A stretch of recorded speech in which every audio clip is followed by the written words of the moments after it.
What is this garbage?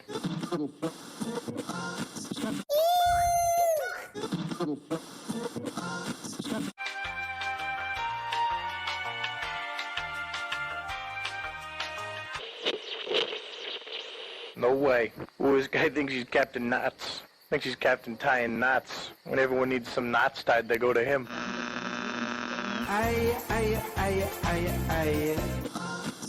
Rock and roll is very simple. Just 4 counts.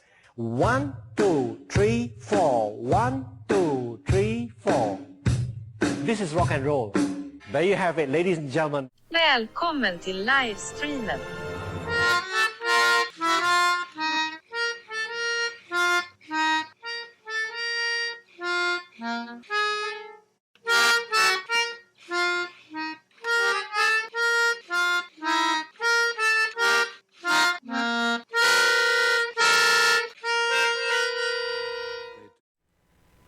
Hello everybody, hope you guys are having a good Saturday. Just kind of taking it easy today. I've got a busy day and some extra students and stuff happening, so yeah, we're just going to kind of take it easy. I've had some people asking questions about leads and improvising and ways of practicing that and stuff, so I figured we could kind of do a little bit of that today. Obviously if you guys have any questions, feel free to answer. Before I forget, next Saturday we are doing the guitar repair maintenance stream with Jason here, which will be awesome. So I think it's at 1 p.m. We're doing 1 p.m. on the 30th. And yeah, that should be awesome. If you have any questions for that and you aren't able to attend, you can still get them to me, but we're definitely going to prioritize the ones that people that are on the stream. Yeah, basically going over how to maintain your instrument and do some basic repairs and stuff as you might need them. What are you doing, Sal? One of my the dogs is trying to escape. Go on. So you can still donate to ASAN. I saw that something about them being close to reaching a goal. So in the spirit of that, if you donate, we will still give free lessons. Don't you just hate it when dogs stare at something and there's nothing there? It's like the spookiest thing ever. So anyway, we've got that'll be cool. If anyone's looking for a free lesson and wants to donate to a good cause, and what else am I forgetting? I don't know. Check out the sponsors, of course. Let's see. I just I downloaded a whole bunch of these are from someone suggested I check out Elevated Jam Tracks. So these are some of theirs. Let's see what they're like. I think I've used some of them before, but yeah, we're just gonna kind of jam on some of these. I think we'll start with something a little slower. Maybe a ballad. What do we think? B minor, D minor. Let's start with the saddest of all keys.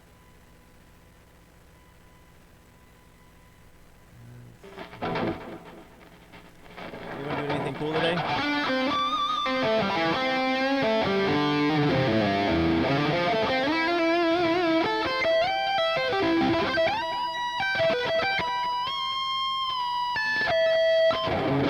Let's see.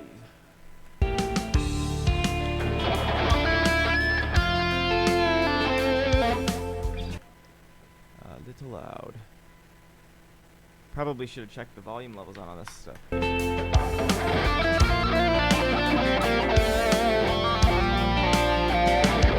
Okay, that'll work for now. We'll see how long it takes me to forget that I'm in drop A and hit a wrong note. All right, so some of the questions, let me just pull some of this stuff up so I don't misspeak. But most of the questions I was getting were all kind of centered around being able to practice improvising, which is pretty common because, you know, when you first start doing it, people sit down and like, what the fuck am I supposed to do with this? You know, like they might know. A lot of people start improvising when they know, like, say, the first pentatonic scale or things like that, right? It can be tricky to know what to do and how to apply it. I think it's important to realize that with improv, there's a certain element of it where it's just like you kind of have to go for it. And put yourself out there, and by being uncomfortable and being willing to go and try it, you put yourself in a really, really good situation. So the thing that I've, since I've been taught thousands of people over the years, with all the people that I've taught, those that practice improvising are on a different level overall. So let's say you don't even have a goal of being in a jam band or improvising all the time or anything like that. Maybe you want to compose all your solos and everything like that. That's fine. But the thing I'll say is improvising has a huge impact on all the other areas of your playing, particularly because when you're improvising, you're not necessarily practicing for perfection. You're practicing in a way that gets you better at problem solving. So in that moment, you're able to figure out the shit that you need to fix, and or you're attempting to, but that trains you to work that part of your brain differently. It's a different, like we'll say, a different muscle. I know it's a poor way of illustrating it, but by focusing on improvising, and especially with the stuff that we'll be talking about, it makes you a much better thinker musically, and it helps you like learn faster and everything else that I mentioned. So yeah, like I said, even though I think this is something that a lot of people goof up on, but even if it's not your main goal, there are still a lot of benefits to things that to other things that you could practice. So yeah, like I said, since I've got some extra teaching going on today, we're gonna do about an hour and just kind of go over some of this stuff, kind of show some of these examples. We're just gonna, I haven't heard any of these before, so this is gonna be just going at it.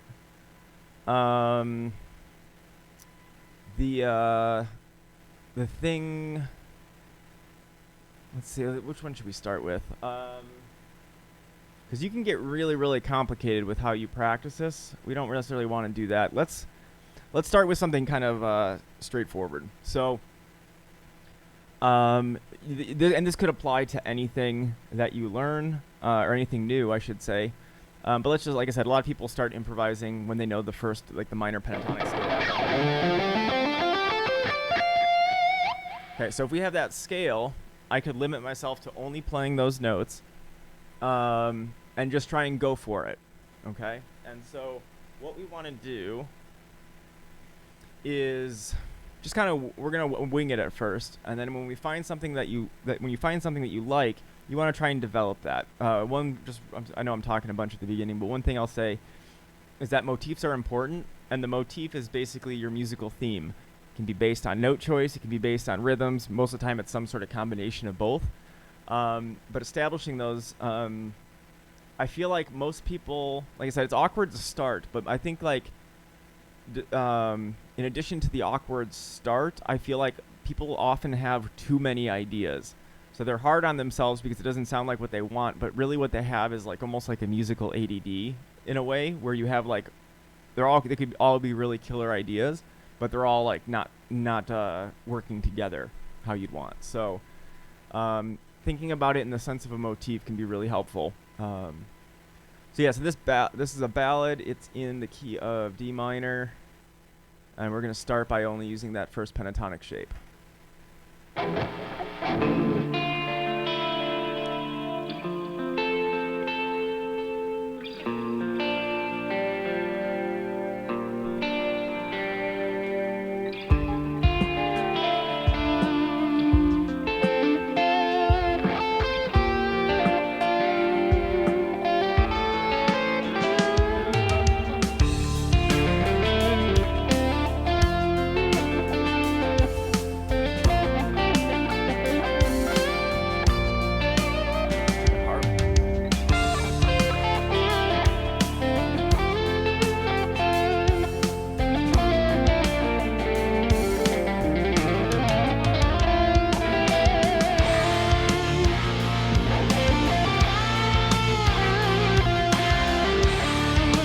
So I should call myself out right there, actually.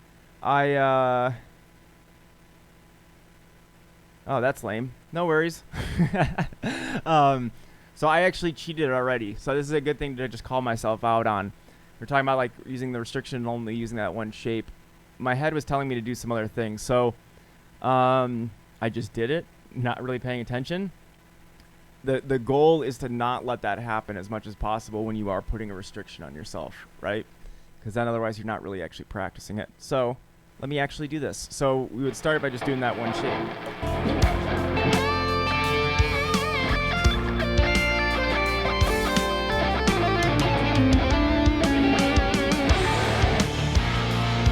Okay, so when you have a restriction, it's gonna get kind of, I don't know the right word for it. It can get old real quick if you're doing the same thing over and over again. So as far as expanding that, I think the next best, just to show like where people start, like we have that one pentatonic. I think the next best thing is to use pentatonic box 2 and box 5. That allows you to move up higher or lower depending on what you're doing. So if we have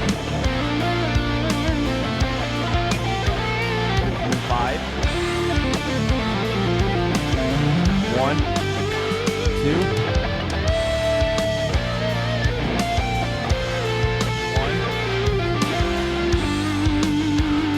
Do both, 2 and 1.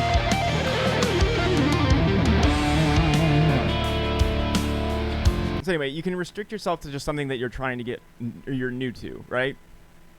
I think most of the time it's probably best to start with something that is manageable like that, or just start with no restriction at all. So if I did no restriction at all, I could use any scales that I want, anything that fits within this key. And you can hear, I'll start by doing just the pentatonic again and then color it in. So for those who aren't familiar, the pentatonic scale is a simplified scale that only has 5 notes instead of a traditional scale that has like 7. So if I start with the pentatonic, it won't be as there won't be as much color to it, but it'll have kind of that traditional vibe.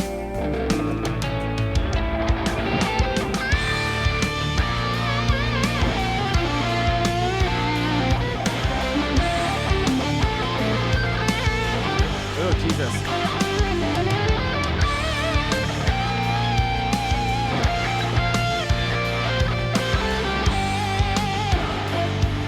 So now if I were to color it in more,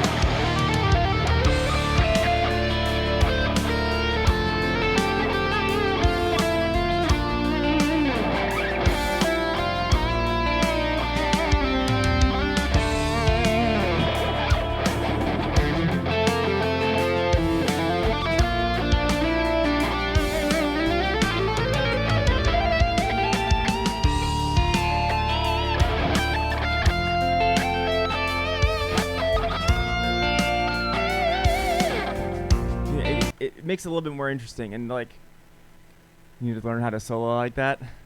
What do you feel like your soloing is lacking? Is it like because you've got some pretty good technique, so is there something specific for you that you feel like it's not hitting the right spot for you or whatever? We can obviously talk more about this on Monday too with all the other stuff. Most of the time I feel like I think one of the big restrictions that solo lacks solo. Yeah, I think that a lot of times people, like I said, have too many ideas, don't really develop them. Or, I mean, as we're like, let's say we're to let's take this next section and we'll develop something. So, okay, here's actually, I'm gonna call myself out again. What I was shitty with. So when I first learned what a rake was, so if you're not familiar, a rake is when you go across a bunch of the strings, kind of like a little sweep, but then you end that little before it, right? You hear them all over the place. But when I first learned what that was, and it was right around the time I was learning what sweep picking was, that was the only thing I did to start everything. So I'll give you a demo of how boring that was. So my restriction in this case would be to not allow myself to play what I've been doing before. And a lot of times when I would do this, I would each time I played it, I would restrict myself more, kind of thing. But yeah, I would start everything with those. So like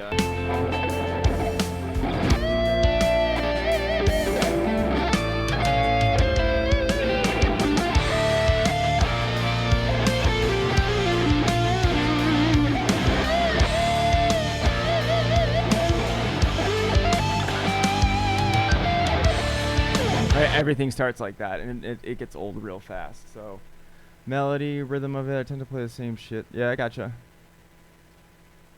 So yeah, you said it doesn't make sense. So I think there's more. You're kind of in the situation where stuff makes probably more sense than you're giving yourself credit for. It's just it. I mean, how hard is it not to compare ourselves to like the full production of something, right? So you have like the new Jason Richardson stuff, and it's all fully produced, and he's a killer player and everything, and you just compare yourself to it, right? But there's a whole bunch of like stuff that goes into obviously the development of that, both as a musician and the individual song. So I bet you are just like playing, right? Yeah. A lot of times people describe it, right? Like it sounds like the backing track's playing, and then like they're just practicing scales or something, right? So let's take one of these more mellow chunks in here for a second.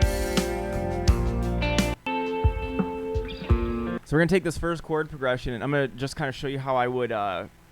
this can be a really good thing for people that are new to this. Start by playing very, very few notes. And what that does is it helps you lock in with the backing track more and select like better note choices. When you are playing something like the notes that are in the chord, you can get really crazy with like the theory and analysis. The notes that are part of the chord are going to be the ones that sound resolved, and the notes that are part of the key but not the chord, those ones are going to be a little bit like more transitional and moving you around. Not even worrying about that. If we were just to play this progression and find notes that sound good, yeah, that makes sense. So in addition to what you just said with like the practicing technique kind of thing, I think the big thing too is when you listen to like a song, we'll say, there's a huge amount of variety to what's being used. And when people are new to this, they kind of think more separate. So like for me, I'd be my solos used to sound like this, right? So I'd start my solo with, let's say, a big bend. And then I'd do a fast scale. And then I'd just do sweeps. And then I would do tapping. Right, and then and everything was just like one after another. It wasn't even, yeah.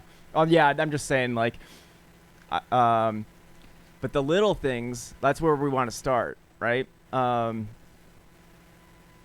Yeah, it doesn't even matter. Like, you can add here's a great restriction for you.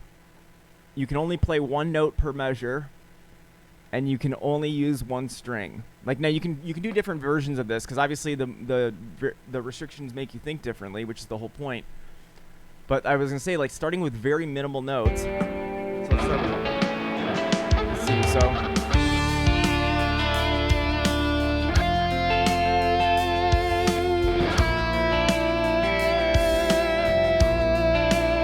I'm just gonna use those three notes.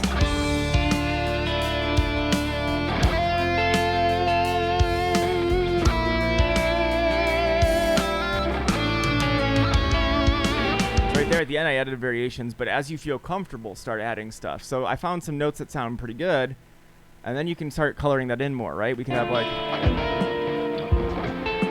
same notes, but I'll put some not even really flashy stuff, but just little things in between. Maybe I just add one note. So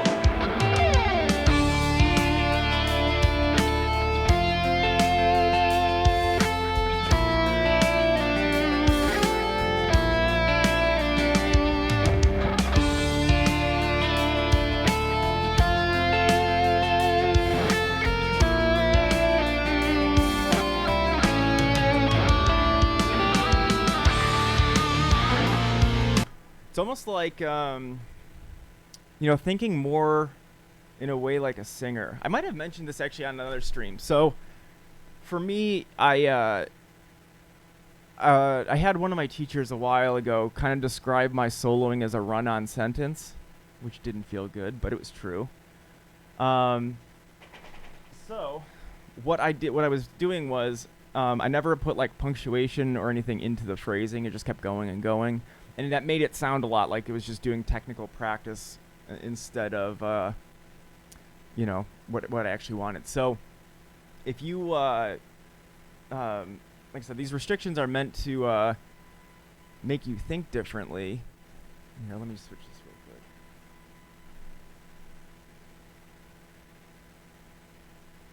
Up and down horizontal. I'm sorry, I started reading here. I got distracted with that. Up and down horizontal. Yeah.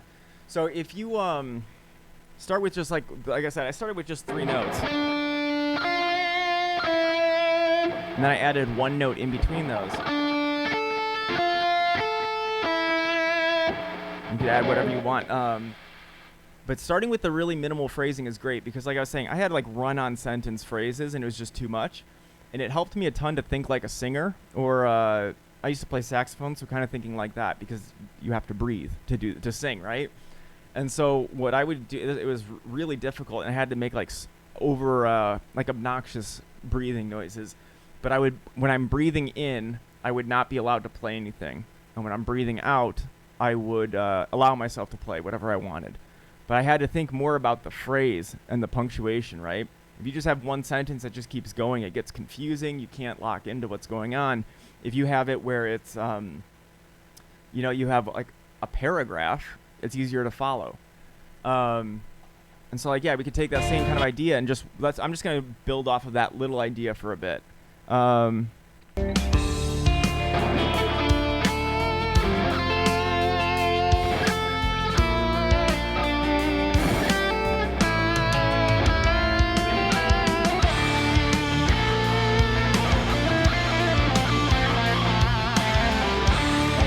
Okay, so on this part, we're going to do it a little bit differently. We're going to take a motif, okay? So instead of thinking about just minimal notes, let's just take a couple. I'm going to do 2 notes to start. I'm just going to go for D and an A. And then I'm going to do whatever the hell I want after those 2 notes. And actually, you know what I'll do? I'll play it once down here, and then I'll move it up 12 frets as like moving it up an octave. And you can hear how that feels like it's building. That's a really, really common thing to do where people have a cool idea and they don't want to move on from it right away. You play it in the one area and then bump it up an octave. So if we did like...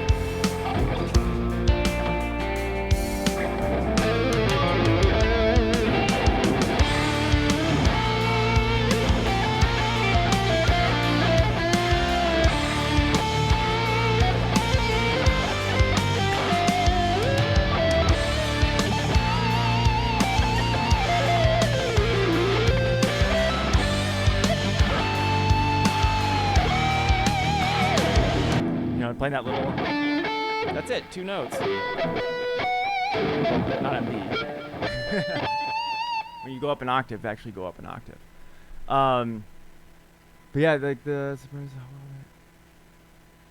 Yeah, it sounds great. And the thing is, like, I was actually explaining this to someone like yesterday or the day before, one of my students. They're super into polyphia and like that, like a lot of math rock kind of stuff, right? There's some complicated shit going on in there for sure, but the core ideas of the chord progressions and stuff like that are not as out there as you might think. Hey, what's going on? How are you? Yeah, so taking just those little phrases makes a huge difference. Let's say we did go back to the slower idea.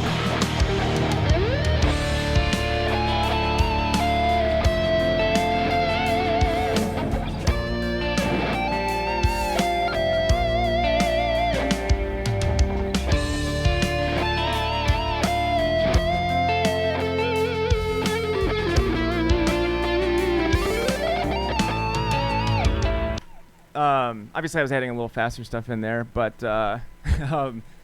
those little ideas are what really make it super. You want to give them like things a hook, right? You don't want it to just be random shit all over the place.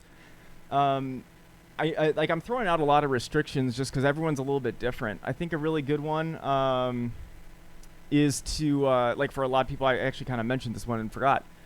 Doing 1 string. So let's just say we did. I don't know. Let's change the song up. Let's do one in B minor.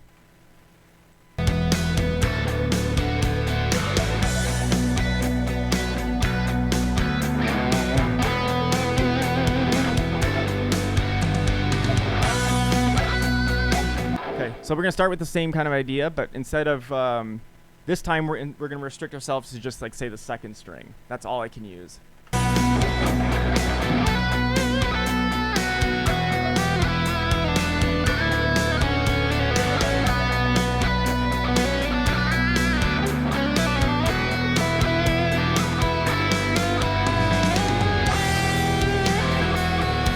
Sorry, wrong note.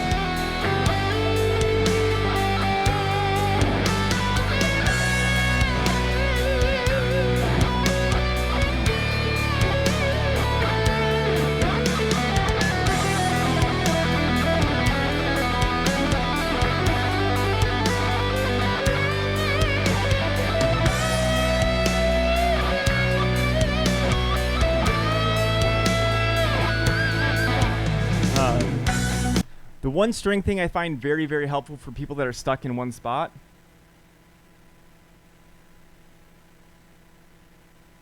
That's funny. Appreciate that. I need to be, I'm glad you noticed that. It's like, I've been making Jen massage my arm at the end of every night because it's been so bad. Oh shit. Thank you, sir. I owe you. All right, so let's take another kind of restriction. Just because we don't have as much time today, I want to make sure I get through some. Let's say give a restriction of only picking X amount of notes. So I'm going to only allow myself to use 6 notes, and I can do whatever I want with those, so I can bend to other notes that are not included there. That's it. So.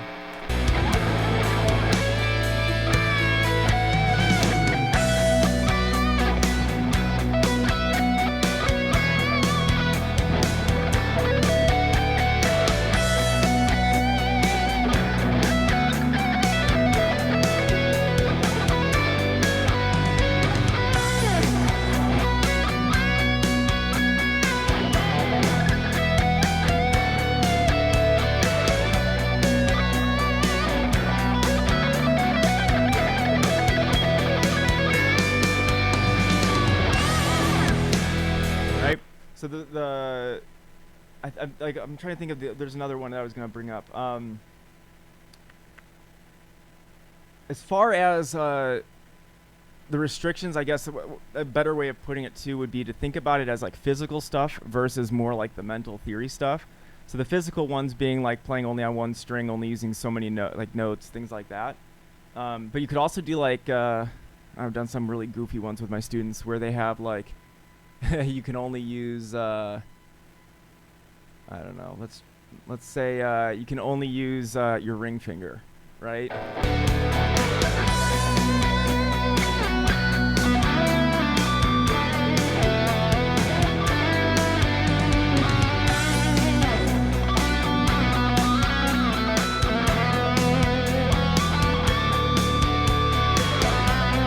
That one sucks.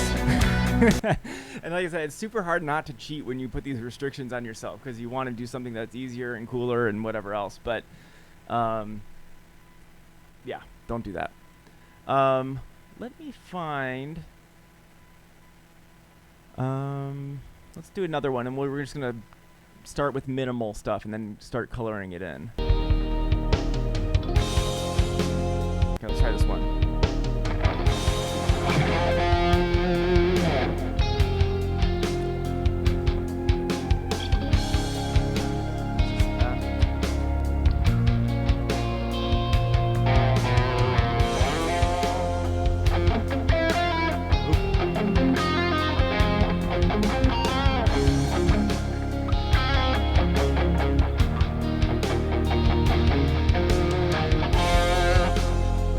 Kind of cool. So let's just take this. Oop, we don't need this one big. Ah, the pick. See, you yelling at me helped. Gotta break this stupid habit. Okay.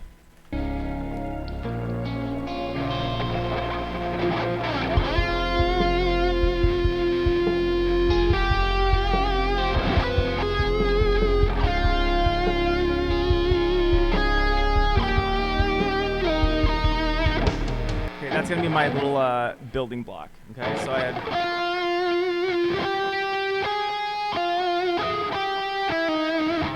So go back to that beginning part.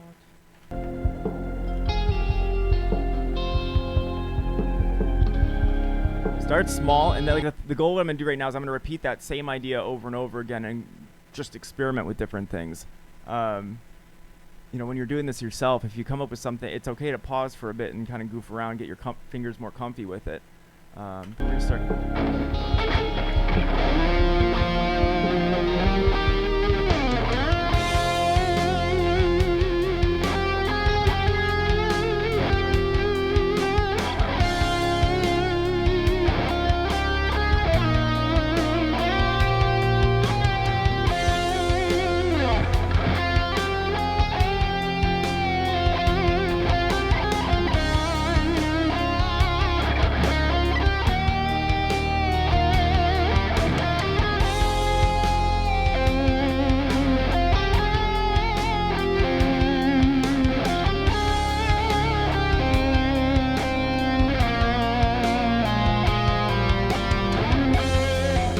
Actually, this is another thing I should have brought up too.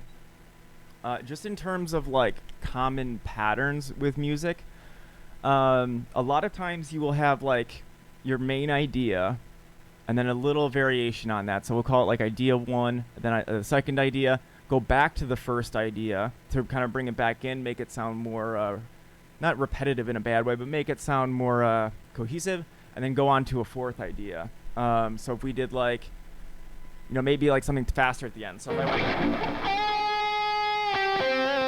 second idea, back at the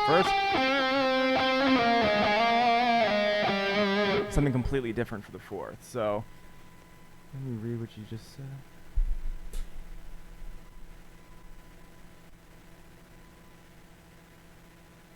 Yeah, dude, it'll be great to cover a ton of stuff on Monday. Some solo stuff, song, chords. Hit them all, right? Chords,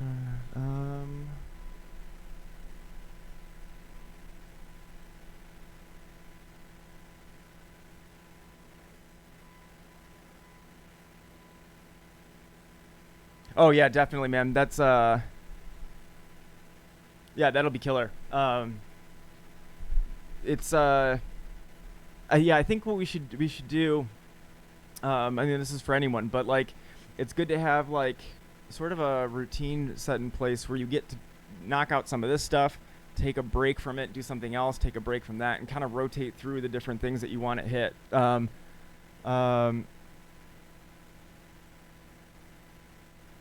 Oh, that makes sense. That totally makes sense. Yeah, we'll get you there, man. It's okay. So let me fix this first of all. Okay, so you can also I just want to, like I said, throw out a ton of different possible restrictions. You could do something where you do a repetitive rhythm, and you have to play the phrase using that specific rhythm. So like.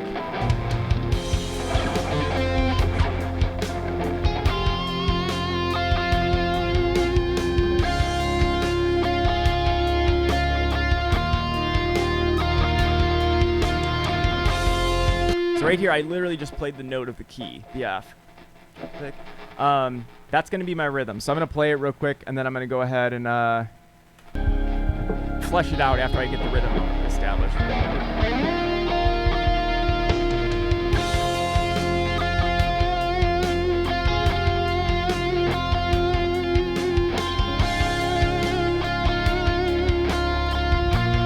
Okay, now let's make it interesting.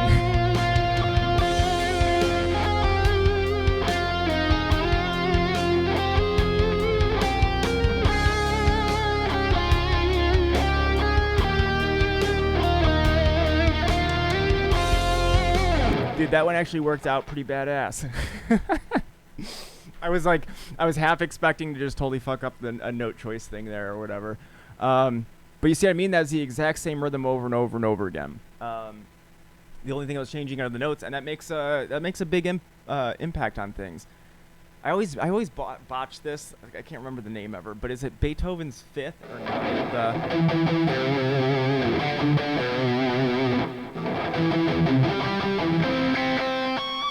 That sort of thing. Whatever that is, that rhythm, that short, long, repeats throughout the entire piece.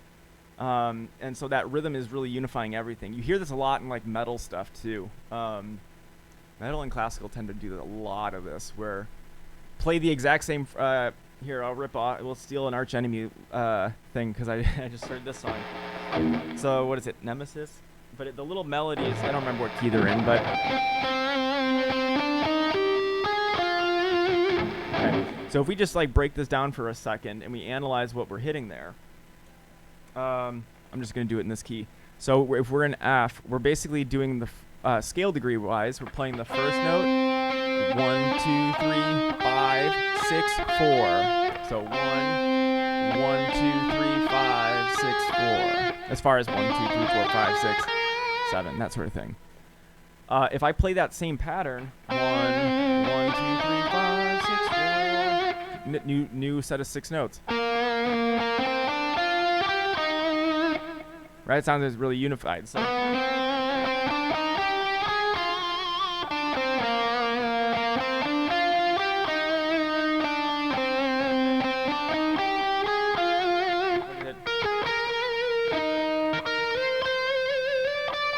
Yeah, something like that, so that you can see that's that A, B, A, C kind of thing again. But that rhythm, you could do that anywhere.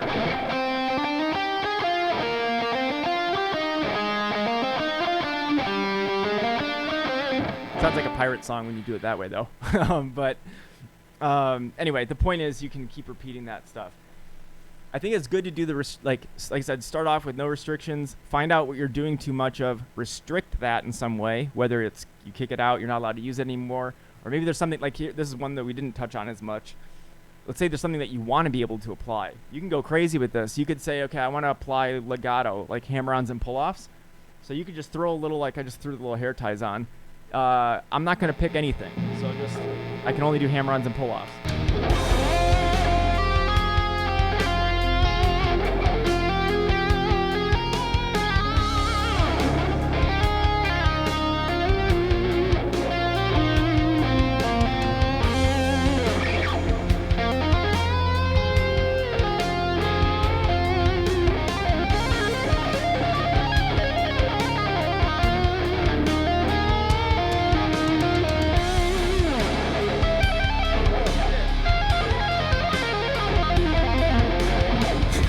When you are in the key of F minor, do not play E minor. Yeah, you're like no picking. Maybe you want to work on tapping. So.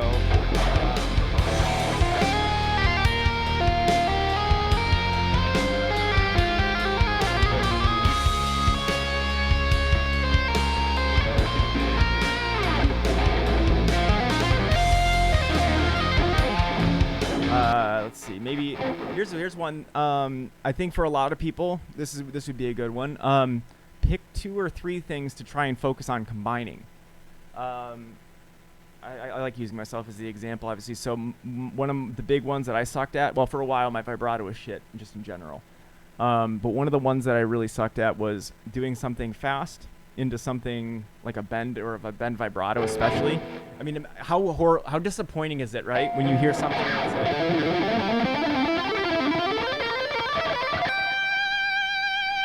that, like really nervous mosquito, annoying bug. Oh god, it's so bad. That vibrato, like, right? So you want to have like that. You can play whatever you want. You want that cooler vibrato. It just sounds nervous, right? So I had a hard time combining the techniques with like the phrasing elements, I guess. So I would say I would just make myself have to do one bend and a scale run in every phrase.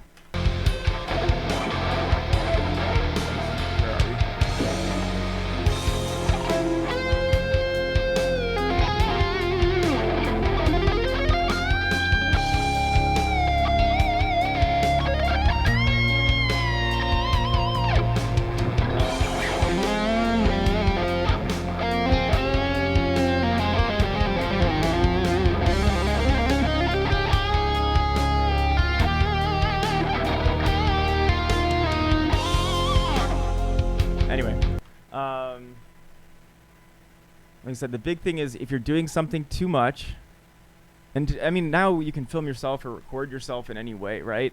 So if you do, found the other day that, oh no, the nervous vibrato, that sucks. Oh, and it was part of the, was it on a pinch harmonic? Is that how it ended up? That's the worst too, when you got a really, like, a sick riff, and then, yeah, exactly. Oh god, that's the worst, man.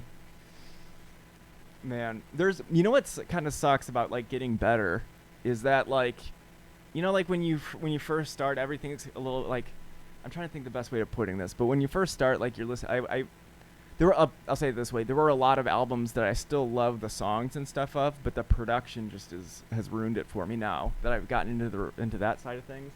There's a lot of situations like that, but, like, yeah, and I honestly, I've re-recorded some people's pinch harmonics in studio work before because it was without telling them, because it was like it would hurt my heart to release that. Yeah, and that's like, so, like, for me, I didn't notice I was doing that until I, like, reviewed my playing, and I was like, oh shit, I'm a lot worse than I thought. But I focused in pretty quickly. You know, so as you like, do a free improv track, just put one on, listen to Adam D, there you go. I haven't heard his name in a while. What is Killswitch up to these days? The last time back when I was on the Andy Sneap forum, what's their other guitar player, Joel? He was part of that. We talked a bit with him when Jesse, the vocalist, rejoined after Howard or whatever, but yeah, I haven't checked them out in a while. There's gotcha. But yeah, those yeah, that's such a, vibrato is such an expressive thing, and for whatever reason that was one of my blind spots. I just didn't pay attention to it. So let's see. It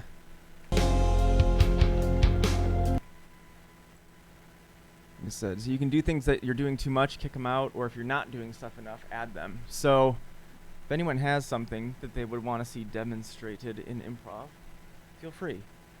Just trying to make sure I hit all the different ones that people were asking about before.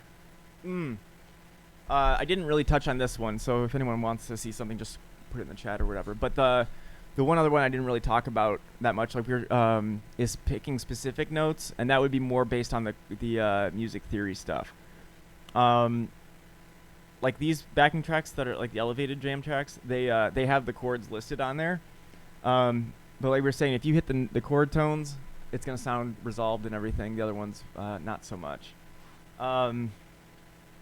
Here's another actual, like one thing to bring up about the restrictions that I kind of didn't even think about. You can make them super, like, rigid and restrictive, or actually have them be, like, kind of just vague. So what I mean by that is, let's say we wanted to work on a pattern where we played a note and then played the fifth. Okay, so, like, let's say we had a, like, so, like, let's say I was in, like, in this key. I want to, instead of just going, I could put the fifth in between there. Right? So I could the fifth will change depending on what the chord is. Not most of them. Most of them will be the same. But we do have that diminished fifth. But we could take that idea.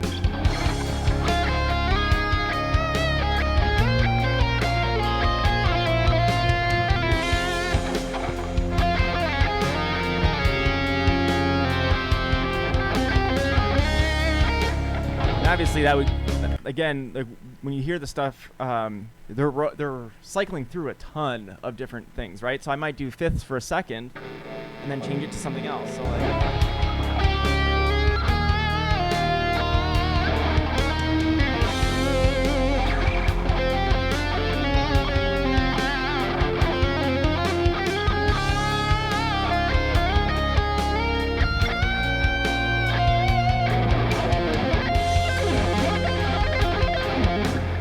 you can go crazy with it. One of the harder restrictions is only playing chord tones. So you could do that easier with, like, sweep shapes. Let's see what the chords are here. So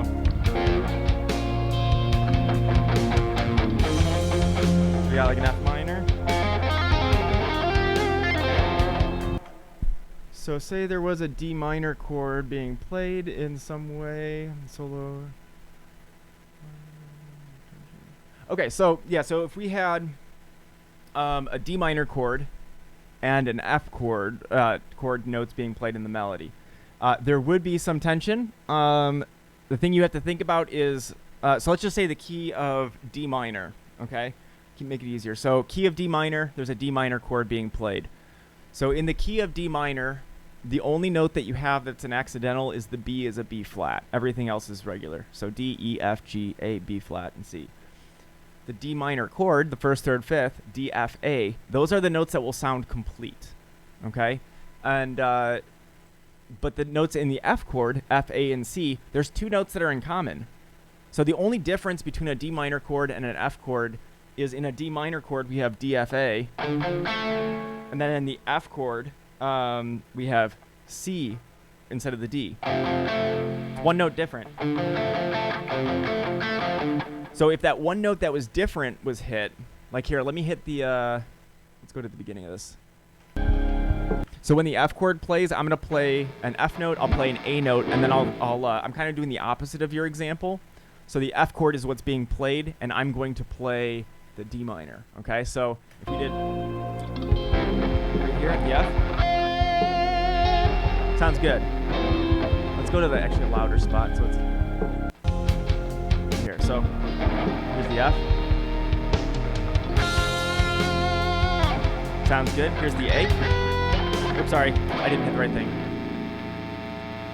I'm playing the wrong key. So we had here's the other note.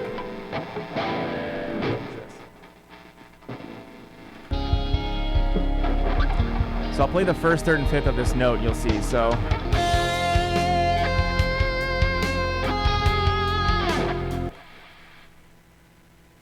yeah, you can definitely add some tension with that. Like a seventh, like the one thing that's actually pretty common, especially in metal, is like playing, let's say a D minor chord and then extending it to the seventh for the arpeggio, or actually playing something like that where it's like the rhythm player is playing the first, third, fifth, and then I'm playing the third, fifth, and seventh kind of thing. Because it is a team effort, right? The sevenths and stuff like that won't sound as resolved. You know, let me just do this real quick. Let me add. Let's see, which one should I do?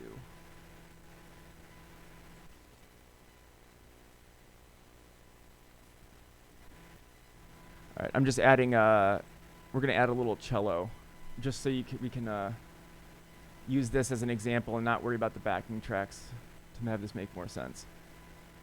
Okay, so I guess I need to connect it,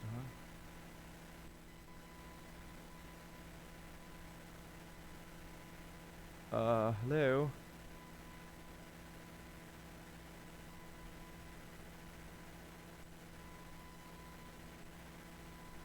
Oh my god, it's not even gonna work on me now? Well, that is lame. Let's, I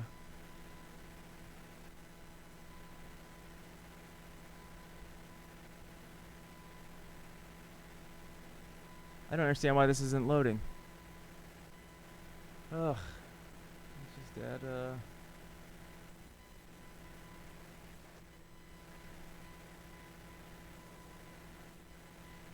let's see.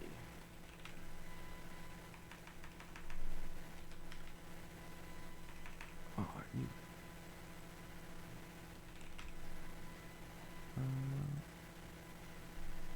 Okay, so what I'm gonna do here is we're going to put one chord and kind of expand on that. So just for the sake of simplicity, let's just do the key of A. Whoa, shit. The key of A minor. So we'll have an A, C, and E being played. And we are definitely changing this patch.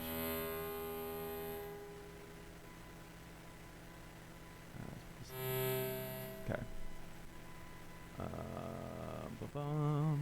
Something cooler than that. Apparently that was a cello.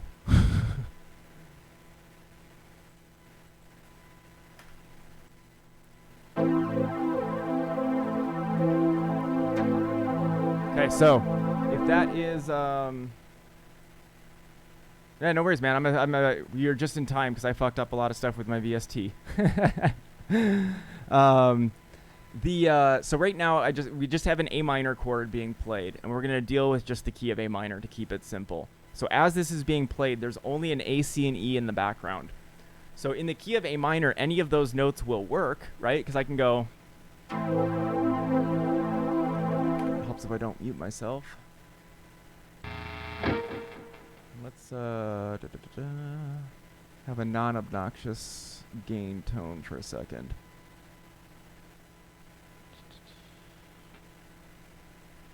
That'll work. Okay. So right here, A, C, and E. If I A, B, C, D, E, F, G are all fair game, right?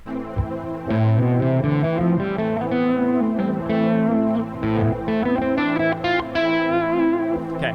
So if I end on the A note, sounds pretty good, right? If I end on the C note, it's a little bit more dramatic because it's the third, but it still sounds complete. And then if I hit the fifth, I could end on any of those, right? So if I'm doing... That's ending on the A note. And the fifth. And then that C. Now, ending on specific notes is super helpful. Like, let's say I like the sound of ending on the C because it's a little bit more dramatic. So let's say I'm going to end on the C, and then you can experiment with ways of doing that, right? So I could maybe end with a bend vibrato that like I bend the B note until it's the C note. But here's the thing. If I hit the B note, that's like the 9th or the 2nd. It's not part of the chord. So it's going to be really tense if I play. Right? These are the non-chord tones. If you play the 7th, that you can get away with resolving on the 7th sometimes. It's a little bit more jazzy, right? Like if I hit it's a little bit, leaves you a little bit hanging. The triad is going to definitely be what feels the most resolved. But if I hit that B note, I could resolve it down to an A note or up to a C. Or, right? Or, same thing, we could, the D note, down to the C, or the, up to the E. F could go down to the E, that sort of thing. So what's cool about, like, when you're phrasing, you don't always want things to match. If everything matches all the time, it gets really sterile sounding, pretty boring. There's not much really going on, right? So if I only hit...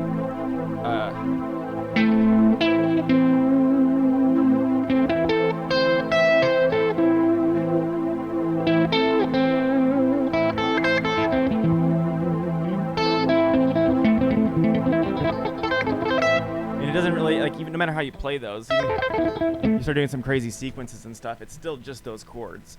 And obviously if you only play non-chord tones, it's gonna sound like shit, right? I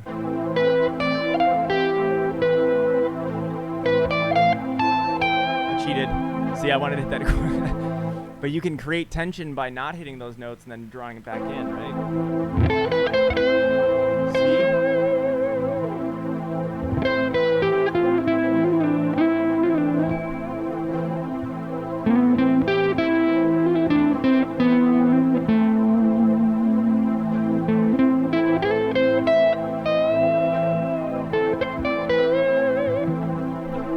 So anyway, the point is, you can do that on a chord by chord basis, and you're using those backing tracks where they have it like displayed. That's super helpful, but it doesn't necessarily have to be, right? You can absolutely experiment with it. I think the thing is just that, right? You're training yourself to problem solve and be better at this stuff in the moment. So let's take here. Let's go ahead and. We're wrapping up pretty soon. It feels weird doing a shorter one today, but gotta take care of the students, right? All right, so let's take this. Let's just jam on this. I'm gonna kind of apply some of those things so you can kind of see what I was talking about.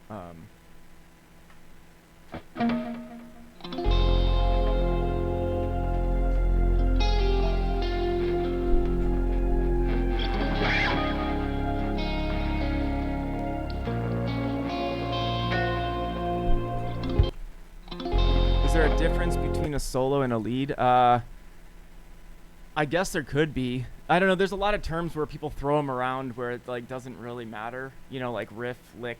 The people use those. I mean, riff is normally like the rhythm stuff, right? But I would say that like a lead would like the term lead is used more for just the describing the part that's happening in that moment. Not necessarily. It could be a lead, could be a solo, but a solo is more like I think the section where it's like that's the main attention.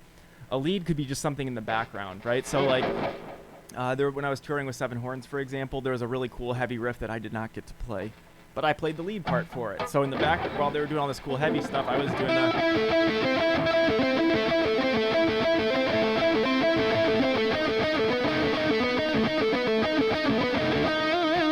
I think that was faster though.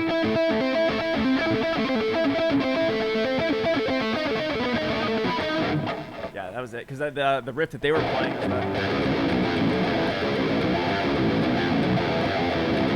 that sort of stuff. So anyway, that little line that's more of like the riff, right? And then the lead was more of what I was doing on top of that. But lead, melody, solo, like I said, I just think of solo as being more like the guitar solo of the song. Or that's like...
See, like right there at the end there, I just botched it by ending on the blue note, right? So it's very similar. We have that blue note. If you're not familiar with the blue note, it's right in between the fourth and fifth. And this is actually a little thing for you pentatonic guys. We have that. You can add the flat 5 or the sharp 4, however you want to think of it. That's the blue note. And what that does is it creates some tension, right? So in this situation, if we hang out on that, it sounds like garbage.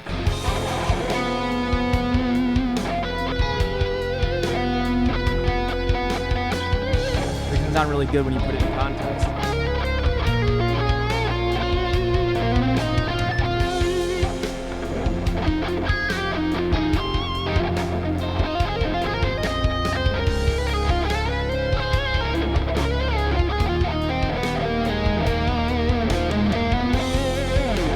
Passing tone, right?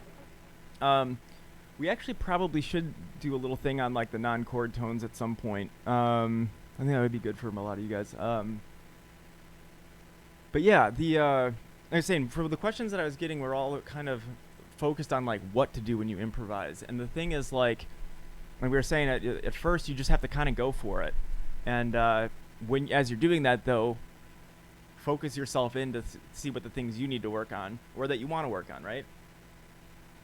The things that I sucked at, a lot of people are pretty good at. I had some stupid blind spots. So it seems like most people have their blind spots make more sense than mine did. But yeah, yeah, just choose, you know, okay, this is not, let's throw on, let's do another one. Let's say, like, what do you sound like?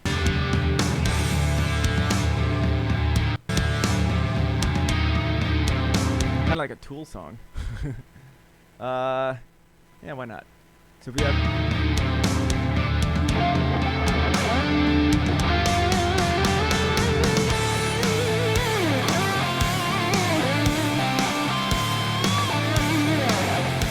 This totally sounds now like more like a Zack Uidl riff. Let's find something different.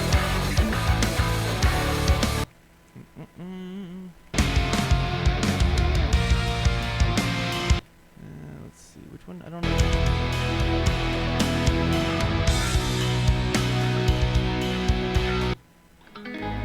Here, we're just taking this one. So all I'm gonna do here is I'm gonna start minimal and start adding it in. If there is something last minute you want me to throw in there, feel free.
Actually, now that I think about this, I do have Ghost in the Machine here.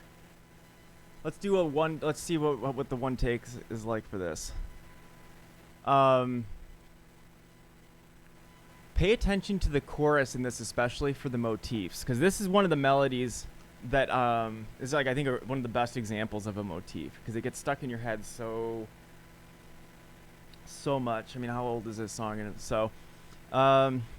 All right, I have not warmed up and everything. Let's get started.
much there sucks.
Anyway, it's kind of all over the place, but I wanted to give a bunch of those restrictions for those that were asking about it. We'll do more with this for sure, in a more organized way. But yeah, like I said, it's kind of weird making it so short today, but teaching calls.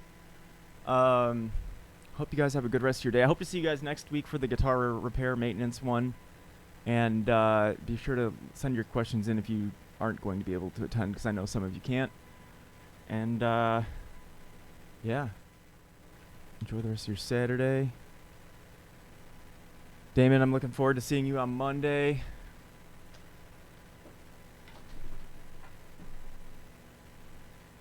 All of you guys that are here, we should have a big I think I should get together a ton of guys with with cool guitars, and we should just have a jam day.